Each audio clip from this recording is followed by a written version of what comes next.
ملک کا جو منظرنامہ ہے اور پورے ملک کی جو موجودہ صورتحال ہے وہ ملک کے مختلف صوبوں میں اور ملک کے مختلف اسٹیٹس میں جس نوعیت کے ساتھ، جس روش کے ساتھ گردش کر رہی ہے، پنپ رہی ہے، اور جیسے ملک میں ایک خاص رنگ کو پروان چڑھایا جا رہا ہے، تو وہ رنگ باطل طاقتوں کی کوششوں کے نتیجے میں ملک کے مختلف صوبوں میں اور اسٹیٹس میں پروان چڑھا، لیکن ابھی تک اللہ کے فضل و کرم کے نتیجے میں بنگال اس میں محفوظ ہے۔ وقال النبی صلی اللہ علیہ وسلم لا یؤمن احدکم حتی اکون احب الیہ من والدہ وولدہ والناس اجمعین او کما قال صلی اللہ علیہ وسلم۔ بزرگان محترم، علاقے کے باوقار غیور مسلمان، اسٹیج پر تشریف فرما معزز و مقتدر علماء، پس پردہ تشریف فرما محترم مائیں بہنیں بچیاں، آپ حضرات کے دیار میں اس مناسبت سے کہ آپ سے کچھ کہا جائے، کچھ سنا جائے، درد مندانہ کچھ گزارشات آپ کی خدمت میں کی جائیں، پہلی مرتبہ حاضری کا شرف حاصل ہوا ہے اور اپنی بات رکھنے کا موقع میسر آیا ہے۔ ہماری یہاں آمد پر جو حضرات ہمارے داعی ٹھہرے یا جن کی وساطت اور جن کی کوششوں اور جد و جہد سے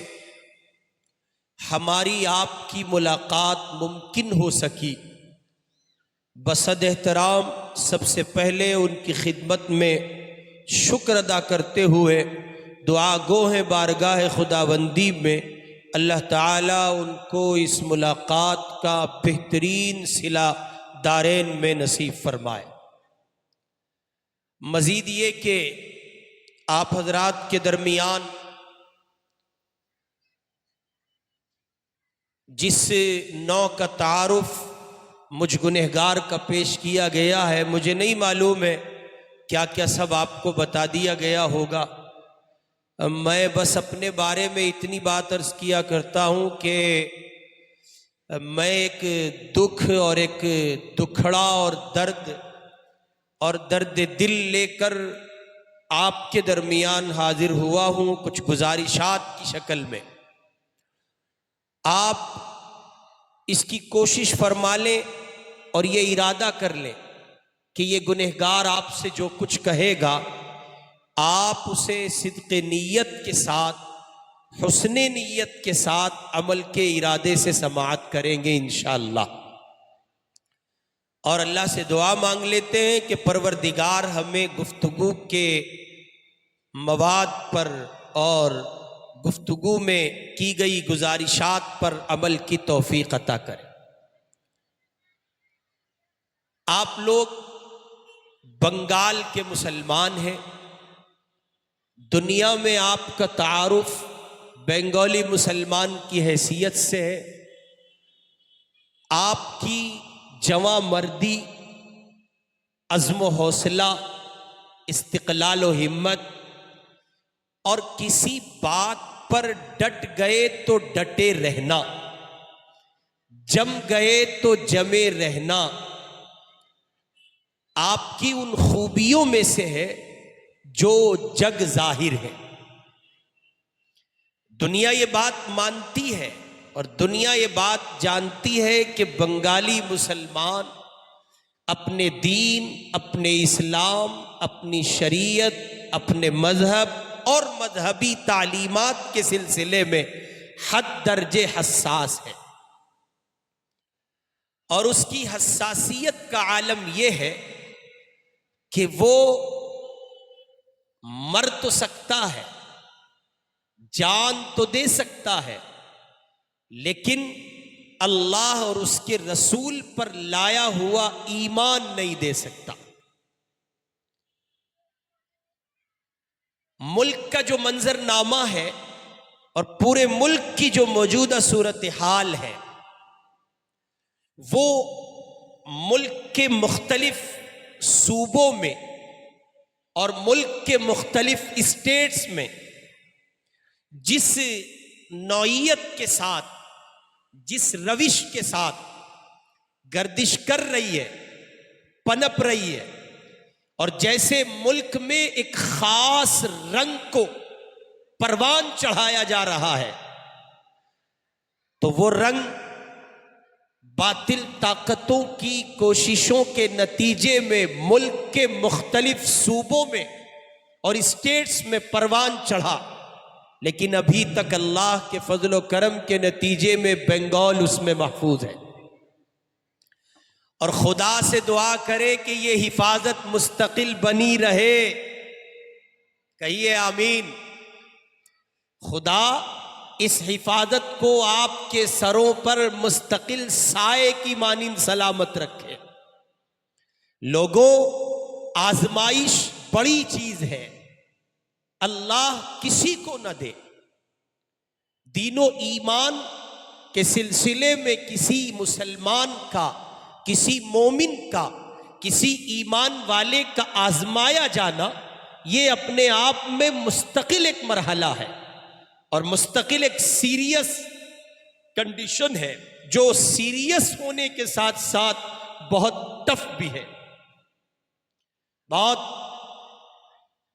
حساس اور نازک مسئلہ ہے۔ اس لیے کہ زمین پر،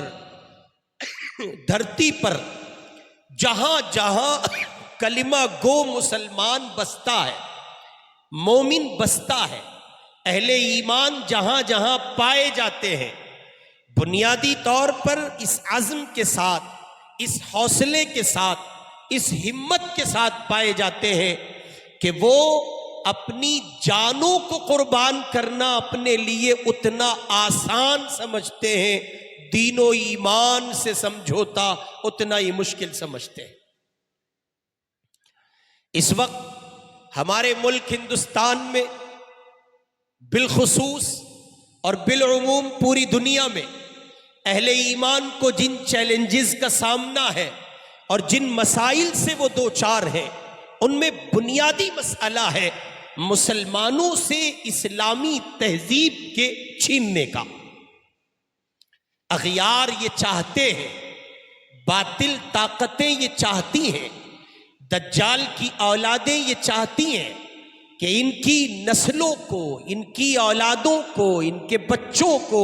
ان کے مردوں کو، ان کی عورتوں کو اس دین سے کسی طرح ہٹا دیا جائے جو ان کے اندر ایک ایسے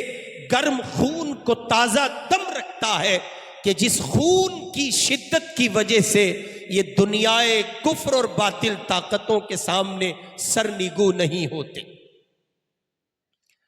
اسی کا نتیجہ ہے کہ آپ دنیا کے نقشے پر سسکتے ہوئے فلسطین کے غیور مسلمان اور غزہ کے بہادر بچے اور وہاں کی معصوم نونہال نسل اور وہاں کی معصوم بیٹیاں، ادھیڑ عمر کی خواتین، شباب کو پہنچی ہوئی بہنیں، باوجود اس کے کہ امریکہ اسرائیل کے ساتھ اپنی تمام تر طاقت کے ساتھ کھڑا ہے اور اسرائیل کے ظالم بادشاہ نتن یاہو نے کسی طرح کوئی راستہ ایسا نہیں چھوڑا کہ غزہ اور فلسطین کے مسلمانوں پر زمین کو تنگ نہ کیا ہو، اس کے باوجود ہم اور آپ اور دنیا یہ دیکھنے پر مجبور ہے کہ وہ اللہ کے بندے باوجود اس قسم پرسی، بے بسی اور بے سر و سامانی کے عالم میں، جب ساری دنیا ان سے کٹ چکی ہے، عرب اس پر انہوں نے نظر لگائی کہ شاید سعودی کچھ بول سکے گا، شاید دبئی کچھ بول سکے گا، بحرین سے، عمان سے، کویت سے، قطر سے اور دنیا کے ملکوں سے شاید کوئی امداد کا خانہ ہمارے لیے اس طور پہنچے گا کہ وہ ہمارے قدموں سے قدم ملا کر لڑائی میں ہمارے شریک ہوں گے، اور نتن یاہو کو اور اسرائیلی دنیا کو اور دجال کی اولادوں کو غلط ٹھہرا کر یہ کہیں گے اور بتائیں گے، لوگوں غزہ کی زمین پر جو کچھ ہو رہا ہے وہ ظلم ہے۔ انہوں نے عرب کی طرف نگاہیں لگائیں تو سوائے مایوسی کے کچھ ہاتھ نہ آیا۔ وہ جن امیدوں کے ساتھ دیکھ رہے تھے ان اللہ کے بندوں کو جو صحن حرم کے مالک ہیں، جو نقطۂ حرم کی زمین پر بستے ہیں، جو کعبۃ اللہ کے گرد ہیں، جو کعبۃ اللہ کا قرب پائے ہوئے ہیں، ان پر نگاہ لگائی گئی تو ناکامی ہاتھ لگی۔ پھر انہوں نے بر صغیر میں رہنے والے مسلمانوں کو آواز دی، اور بالآخر یہ کہ وہاں سے بھی خاطر خواہ مدارات و منافع ان کو حاصل نہ ہو سکے، اور وہاں سے بھی اس درجے امید ان کو نہ لگ سکی جس درجے کی امید وہ لگائے بیٹھے تھے، اور نتیجہ صفر رہا۔ غرض یہ کہ پوری دنیا میں غزہ کے مسلمان نے دیکھا، لیکن اس کے دیکھنے کے باوجود اس کو وہ سب کچھ نہیں مل سکا جس کی وہ انسانی دنیا سے توقع رکھتا تھا اور جس کی وہ اسلامی دنیا سے امید لگائے ہوئے تھا۔ اس سب کے باوجود دن اور رات بمباری ہے، دن اور رات گولیاں برسائی جا رہی ہیں، دن اور رات بم پھٹ رہے ہیں، توپوں کی نالیوں سے گولوں کی برسات، توپوں کے دہانوں سے نکلتا ہوا بارود، سسکتے بلکتے تڑپتے مجبور و بے سہارا بچے جنہوں نے پہلے باپ کھو دیا تو اب ماں چلی گئی، اور اب ان کا نمبر ہے۔ وہ کہیں بیٹھے ہوئے مٹی میں مٹی کے گھر بنا کر کھیل رہے ہیں، اپنے لبوں پر زبردستی مسکراہٹ سجانا چاہتے ہیں، اور یک بارگی میں آن کے آن بم آ کے گرتا ہے اور ان ننھی جانوں کے چتھڑے اڑ جاتے ہیں۔ اس منظر نامے کے باوجود غزہ کا مسلمان اپنی جگہ کھڑا ہے اور عالم کفر کو، طاغوتی طاقتوں کو، دجال کی اولادوں کو یہ بتا رہا ہے 1000 بم گرائے جا سکتے ہیں، لیکن جو ایمان اندر پنپتا ہے، جس ایمان کے سہارے ہم قائم ہیں، کھڑے ہیں، ہم یہ کہتے ہیں اللہ کے سوا کوئی معبود نہیں ہے، ہم یہ کہتے ہیں محمد اللہ کے آخری رسول ہیں، موت اللہ دیتا ہے، قوت اللہ کی ہے، طاقت اسی کی ہے، حکومت اسی کی ہے، ہم اس کے مارنے سے مر سکتے ہیں، زمین پر بصورت دیگر کوئی طاقت موت دینے والی نہیں ہے۔ اس عزم کے ساتھ، اس یقین کے ساتھ، اس حوصلے کے ساتھ، اس جرأت کے ساتھ، اس بہادری کے ساتھ، اس ہمت کے ساتھ، اس استقلال کے ساتھ وہ کھڑے ہیں اور دنیا کے مسلمانوں کو کہہ رہے لوگوں، ہم جس بے سر و سامانی کے عالم میں کھڑے ہیں، ہمارے کھڑے رہنے کی واحد وجہ، ہمارے ڈٹے رہنے کا واحد راستہ اللہ پر لایا ہوا ایمان ہے۔ محمد نعرہ تکبیر۔ اور ظاہر ہے کہ یہ صرف غزہ کے مسلمانوں کے لیے متاع نہیں ہے، یہ صرف غزہ کے مسلمانوں کے لیے متاع انمول نہیں ہے۔ دنیا میں کلمہ گو مسلمان مشرق سے لے کے مغرب تک، شمال سے لے کے جنوب تک، بر صغیر میں، کبیر میں، عرب میں، UK میں، USA میں، جہاں مسلمان بستا ہے، تمام تر اقوام عالم کے بیچ جہاں جہاں مسلمان بستا ہے، یہی متاع انمول اس کی حیات جاویداں کا سبب ہے۔ بنگال کا مسلمان ہو یا بہار، UP کا مسلمان ہو یا دلی کا مسلمان، بھارت کے کسی بھی خطے کا مسلمان ہو، اپنی سلامتی چاہتا ہے، اپنا تحفظ چاہتا ہے، اپنے آپ کو وہ پروٹیکشن دینا چاہتا ہے، سیکیورٹی دینا چاہتا ہے، سیکیور و سیف رکھنا چاہتا ہے، تو واحد راستہ ہے اللہ کی پناہ میں آ جاؤ۔ جو خدا کی پناہ میں آتا ہے، زمین کی طاقتیں اور دنیا جہان کی طاقتیں اس کا کچھ نہیں بگاڑتی۔